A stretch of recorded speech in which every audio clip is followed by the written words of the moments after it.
പൂച്ചകൾക്ക് ട്രോളായിട്ടാണെങ്കിലും പൂച്ച സാർ എന്നൊരു ബഹുമാനം കൊടുക്കാൻ നമ്മളെ പ്രേരിപ്പിക്കുന്നത് അതിന്റെ ആറ്റിറ്റ്യൂഡാണ്.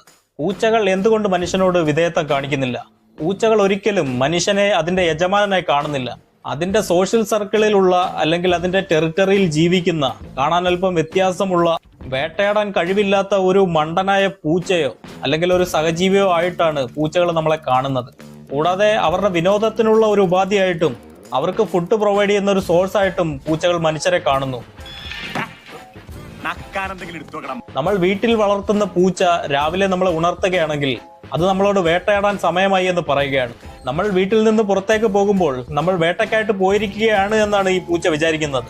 തിരിച്ച് വീട്ടിൽ വരുമ്പോൾ കഴിക്കാനൊന്നും കൊണ്ടുവന്നില്ല എങ്കിൽ നമുക്ക് വേട്ടയിൽ ഒന്നും കിട്ടിയില്ല എന്നും നമ്മളൊരു മോശം വേട്ടക്കാരനാണെന്ന് ഇവൻ ചിന്തിക്കും. പൂച്ച പിടിക്കുന്ന എലിയെയും പല്ലിയെയും പാറ്റയൊക്കെ നമ്മുടെ അടുത്തേക്ക് കൊണ്ടുവരുന്നതിന് കാരണവും ഇത് തന്നെ.